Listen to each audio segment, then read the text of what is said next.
Hello everyone, welcome to my YouTube channel learn maths by Harish Kumar. आज का जो हमारा टॉपिक है वो है क्वाड्रिलेटरल से रिलेटेड, जो कि हम करने जा रहे हैं क्लास 8 का चैप्टर 4। इसमें हमने जो जो पढ़ना है वो हम यहाँ देखेंगे। पहले हम समझेंगे क्वाड्रिलेटरल होता क्या है। क्वाड का मतलब होता है 4 और लेटर का मतलब होता है हमारे पास साइड, मतलब जिसकी 4 साइडें होंगी वो हमारा क्वाड्रिलेटरल होगा। जैसे हमने यहाँ पे एक फिगर बनाई है, ये हमारा क्वाड्रिलेटरल है। अब क्वाड्रिलेटरल जो है वो 4 सेगमेंट से मिलकर बना है, 1 2 3 4, A B, B C, C D और ए डी। इसमें हमारे 4 ही कॉर्नर होंगे। अगर 4 कॉर्नर हैं तो 4 एंगल भी होंगे हमारे। अब क्वाड्रिलेटरल में जो हमने पढ़ना है उसमें कौन कौन सी शेप आती है।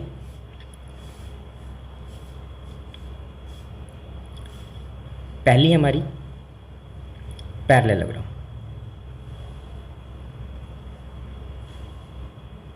दूसरी काइट और थर्ड हमारी ट्रेपेजियम।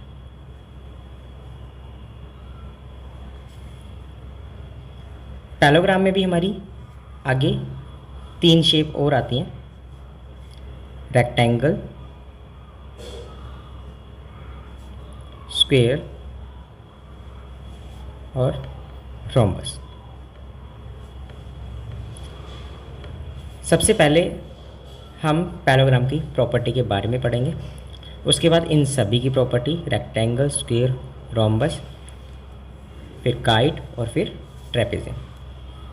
तो पैरेललोग्राम होता क्या है हमारा।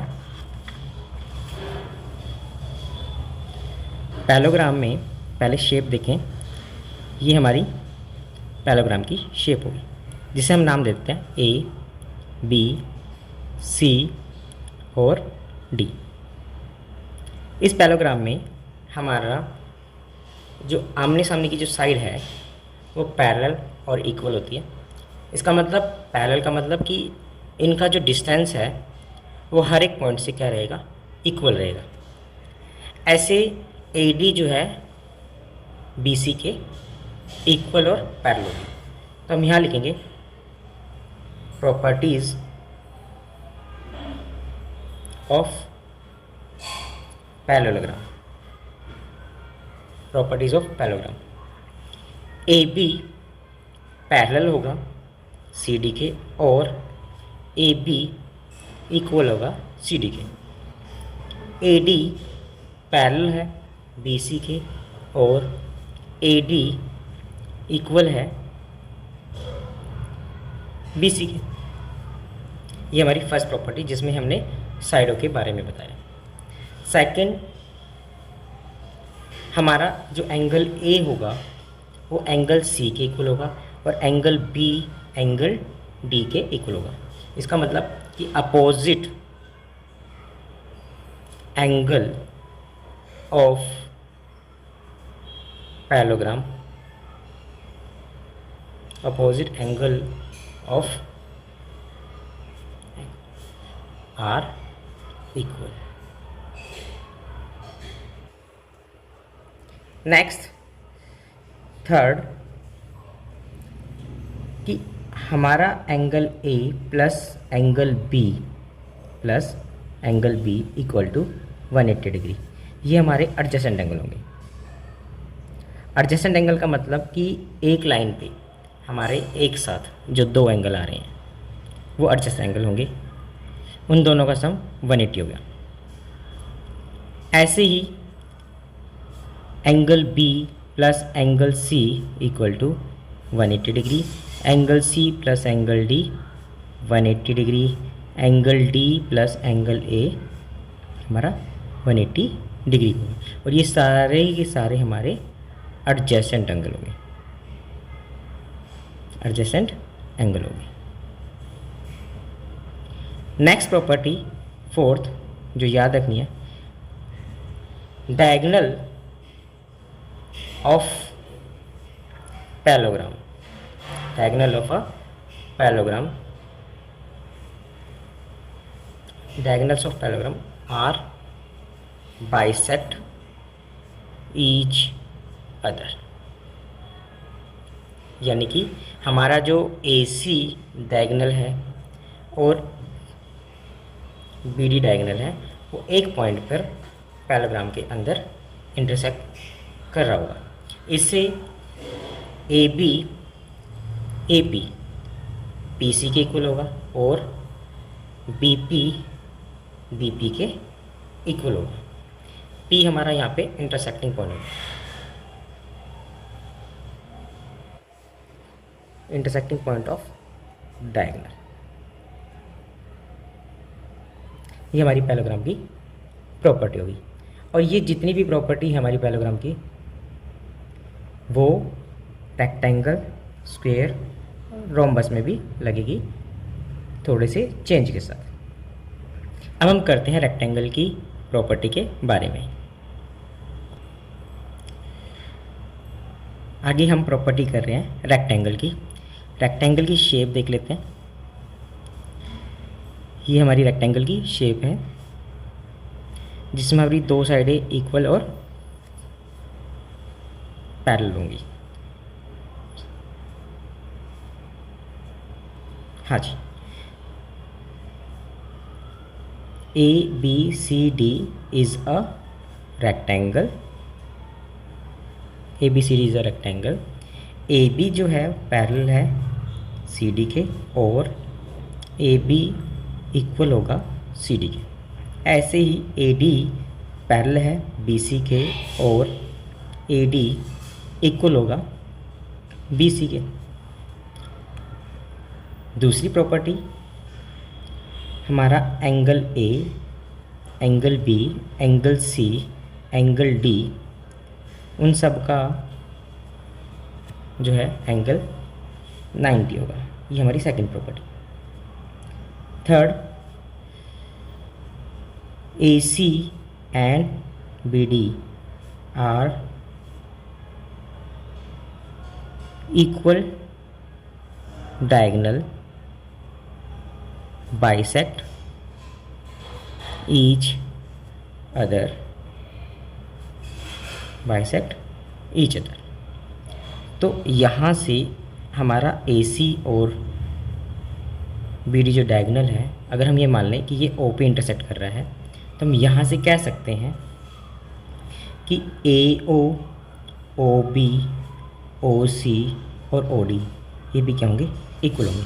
अगर हमारा AC BD के इक्वल है तो उनके पार्ट भी क्या होंगे, इक्वल होंगे। फॉर एग्ज़ाम्पल अगर हम मान के चलते हैं कि AC जो है BD के इक्वल है और मैंने ये कहा कि ये मेरा 20 सेंटीमीटर और ये भी हमारा 20 सेंटीमीटर है, तो अगर मैं इसका मिड पॉइंट लें या फिर हम इसे डिवाइड करें 2 से तो ये 10 + 10 पार्ट में टूट जाएगा। तो यानी कि ये भी 10, ये भी 10, ये 10 और ये भी 10 है ना। तो यहाँ से AO, OP, OC, OD ये इक्वल होंगे। उसके बाद फोर्थ प्रॉपर्टी,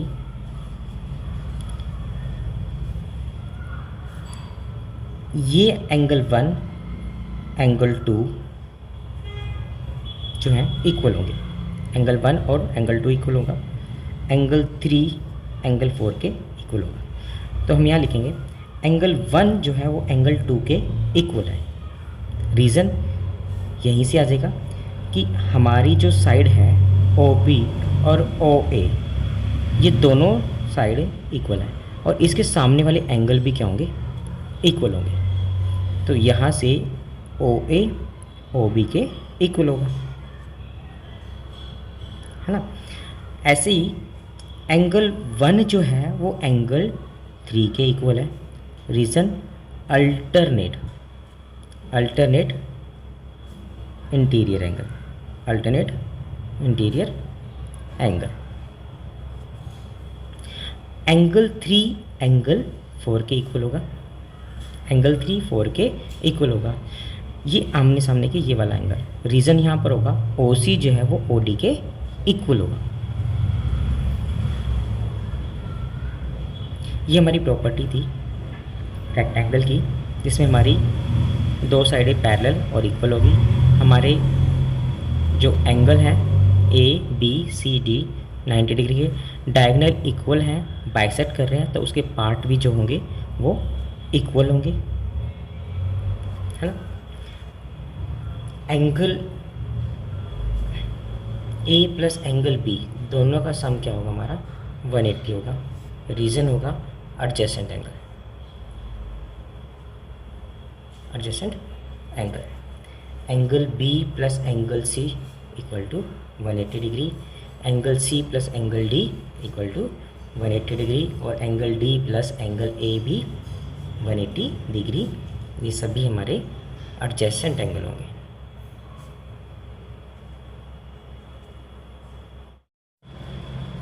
पैलोग्राम और रेक्टेंगल से रिलेटेड हम अब क्वेश्चंस करेंगे।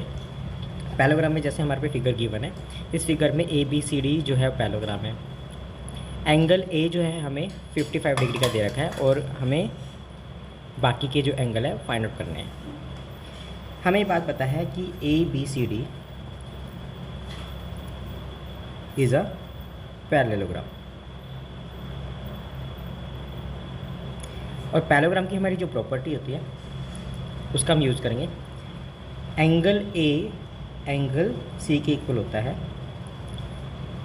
Opposite angles of parallelogram are equal. This implies angle A अगर हमारा 55 डिग्री का है तो एंगल सी भी हमारा 55 डिग्री का होगा। ऐसे ही angle A plus angle B दोनों का सम 180 डिग्री होता है, ये हमारे एडजेसेंट एंगल की वजह से।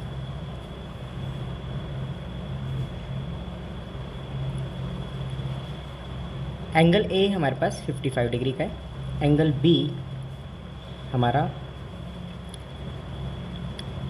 फाइंड आउट करना है हमें, तो एंगल बी होगा 180 माइनस 55 डिग्री, ये आ जाएगा 125 degree angle B. This implies angle B angle D जो है वो इक्वल होंगे एडजेसेंट की वजह से, एडजेसेंट एंगल। तो एंगल डी ऑल्सो 125 डिग्री। ऐसी दोबारा अगर हमें दिया जाए कि ए बी सी और D,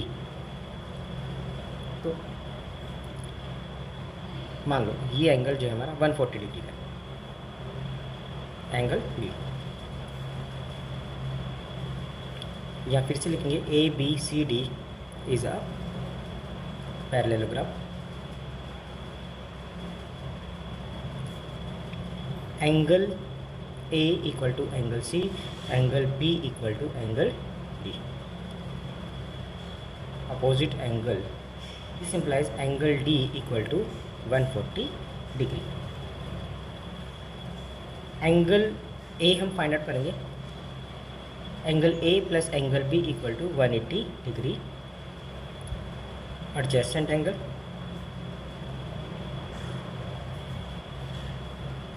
angle A plus angle B हमारा 40 डिग्री का है, 140 equal to 180 degree. Angle A हो जाएगा हमारे पास 180 minus 140 degree, 40 degree. Next question है जिसमें हमें गिवन है A B C D is a rectangle, और हमें angle B A C given है 30 डिग्री का, और हमें फाइंड आउट करना है बाकी के सभी एंगल जो कि हमें गिवन है। इसमें टोटल जो एंगल हमें दिखाई दे रहे हैं वो होंगे 12।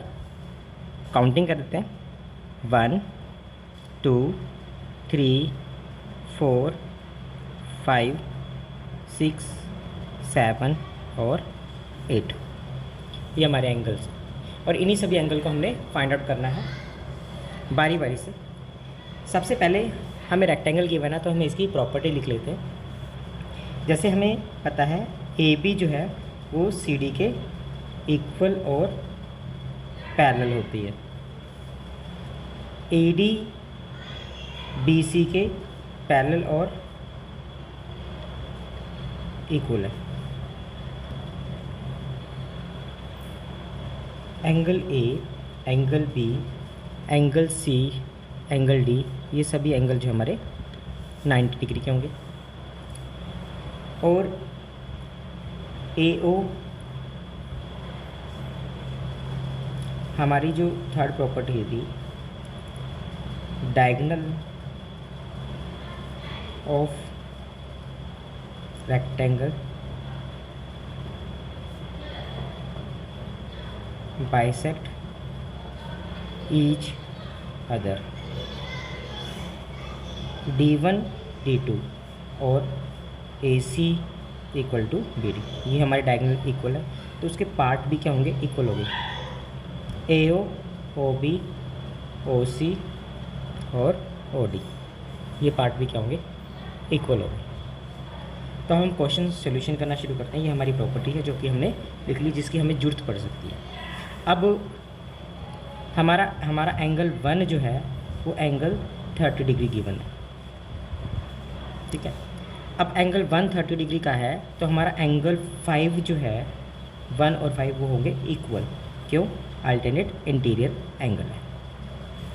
और अल्टरनेट इंटीरियर एंगल क्यों है? क्योंकि ये दो लाइनें हैं। जैसे हमारे पास ये दो पैरेलल लाइन है तो हमने ये ट्रांसवर्सल लाइन ली, पैरेलल लाइन के बीच में ये वाला एंगल दोनों इक्वल होंगे, और ऐसे ही ये वाला एंगल और ये वाला एंगल इक्वल होंगे, ठीक है। तो ये हमारा यहाँ पे 5 है और यहाँ पे ये हमारा 1 गिवन है। अब एंगल 5 जो है वो एंगल 6 के इक्वल है। रीज़न क्या रहेगा हमारा कि ये हमारा मान लेते हैं O इंटरसेक्टिंग पॉइंट है, तो यहाँ पे हो गया OC इक्वल टू में OD। और एंगल 1 जो है वो एंगल 2 के इक्वल होगा। रीज़न रहेगा OA इक्वल टू में OB। तो यहाँ से पता लगा कि एंगल 1 जो है वो 5 इक्वल है, 5 6 के इक्वल हो गया है ना, और 1 जो है वो 2 के इक्वल भी है।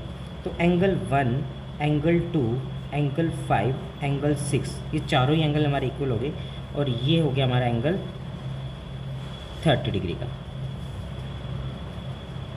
ऐसे ही अब हमें ये बात पता है कि एंगल A जो है वो हमारा 90 डिग्री का है, और एंगल A को हम लिख सकते हैं angle 1 plus angle 8 equal to 90 degree. Angle 1 की वैल्यू हमारे पास यहाँ पे गिवन है 30 डिग्री,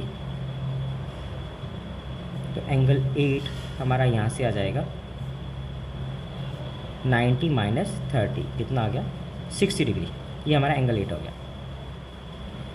यहाँ से एंगल 8 जो है हमारा वो एंगल 7 के इक्वल होगा। रीज़न जो हमारा यहाँ रहेगा वो OD इक्वल टू में OA होगा। एंगल 7 जो है वो एंगल 3 के इक्वल होगा। रीज़न अल्टरनेट इंटीरियर एंगल, ये वाली साइड इस साइड के पैरेलल है, यानी कि हम इसे कुछ इस तरीके से समझें तो ये हमारा एंगल 7 है, ये एंगल हमारा 3 है, ये 7 है और ये 3 हो गया। और एंगल 3 जो है वो एंगल 4 के इक्वल होगा। रीज़न रहेगा OB इक्वल टू में OC, OB इक्वल टू में OC, ये हमारा रीज़न रहेगा। यहाँ से एंगल 8, एंगल 7, एंगल 3, एंगल 4, चारों एंगल इक्वल हुए और ये हमारा एंगल आया 60 डिग्री का। नाउ हम अगर ट्रायंगल की बात करें, इन ट्रायंगल AOB, इसमें हमारा angle 1 plus angle 2 plus angle AOB जो है 180 डिग्री का है। Angle sum property, angle sum property. Angle 1 और 2 यहाँ पे ये हमारा 30 डिग्री का है। तो ये 30 plus 30, angle A O B 180 degree, angle A O B 180 minus 60, ये आ गया हमारा 120 degree, angle A O B. तो ये हमारा जो एंगल आ गया, ये आ गया हमारा 120 डिग्री का। ये वाला एंगल और इसके अपोजिट में ये वाला जो एंगल हमारे को दिखाई दे रहा है, ये एंगल होंगे इक्वल। तो angle A O B equal to angle C O D, vertical opposite angle, vertical opposite angle. Next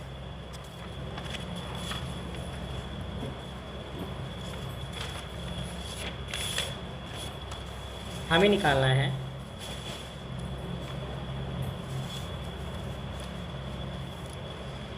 angle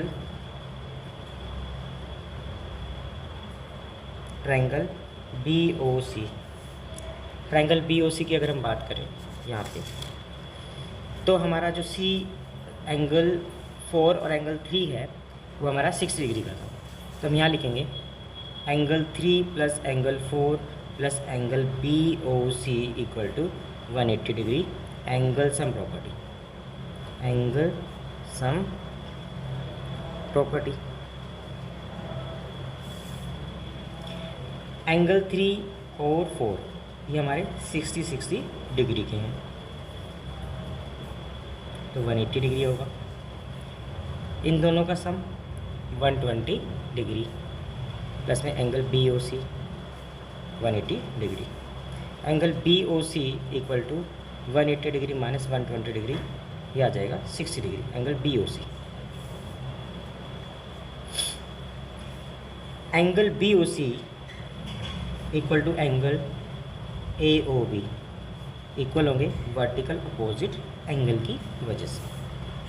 तो इस तरीके से हमारा जो है क्वेश्चन यहाँ पे कंप्लीट हो जाता है। नेक्स्ट क्वेश्चन में हमें फिर से रेक्टेंगल गिवन है और हमें एंगल जो है ये 110 का गिवन है। बाकी के जो एंगल हैं हमें फाइंड आउट करने हैं, 1 2 3 4 5 और 6, इन एंगल को हमने फाइंड आउट करना है। तो हम यहाँ सबसे पहले लिखेंगे A B C D is a rectangle, और हमें जो एंगल गिवन है एंगल ए ओ बी, अगर हम इसे ओ पॉइंट मान लेते हैं, वो हमें 110 का गिवन है। तो angle A O B equal होगा एंगल सी ओ डी के, वर्टिकल अपोजिट एंगल। तो ये भी हमारा कितना आ जाएगा 110 डिग्री का। हमें ये बात पता है कि अगर ये रेक्टेंगल है तो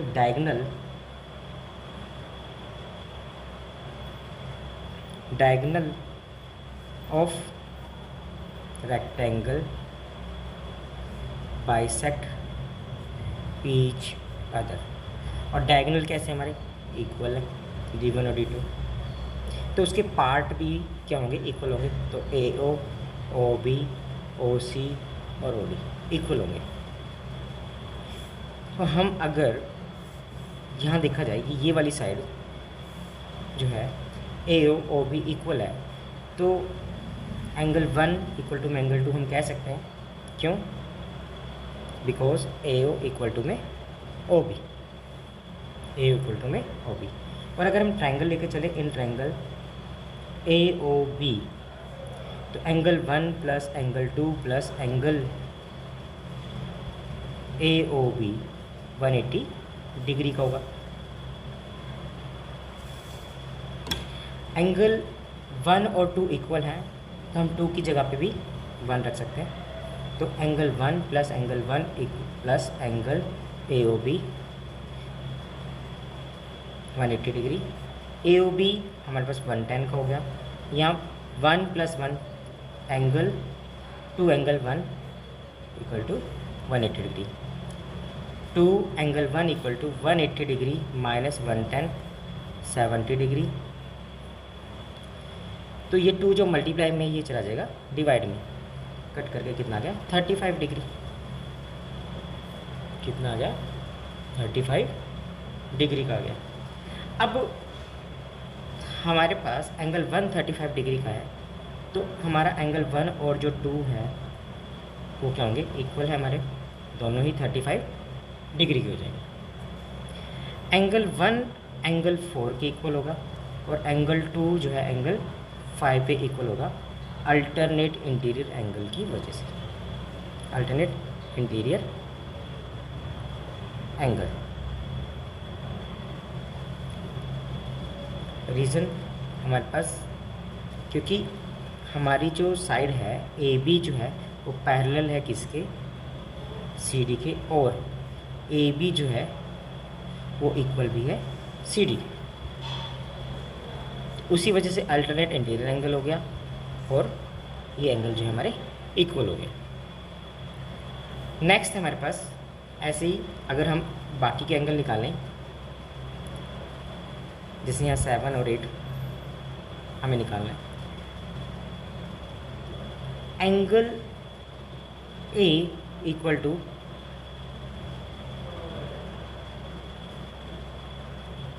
एंगल 7 प्लस एंगल 1,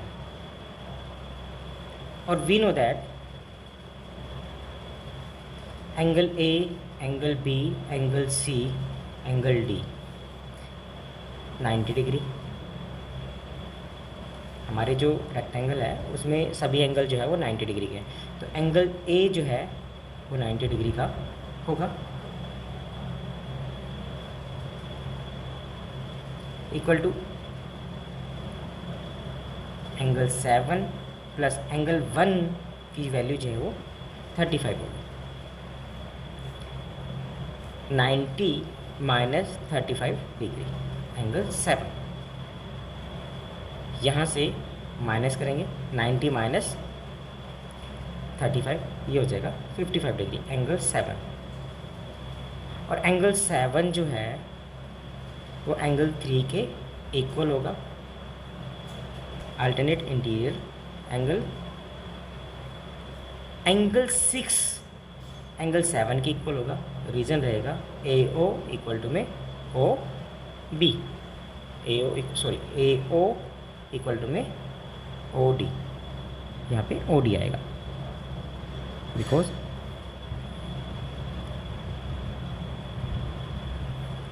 और हमारे पास एंगल 6 जो है, ये एंगल हमें अल्टरनेट बताना है, तो इससे पहले हमें यहाँ पर लिखना होगा कि जो ए डी है वो पैरेलल है बी सी के, ए डी पैरेलल है बी सी के। यहाँ पे ही हमारा थर्ड क्वेश्चन भी कंप्लीट होता है।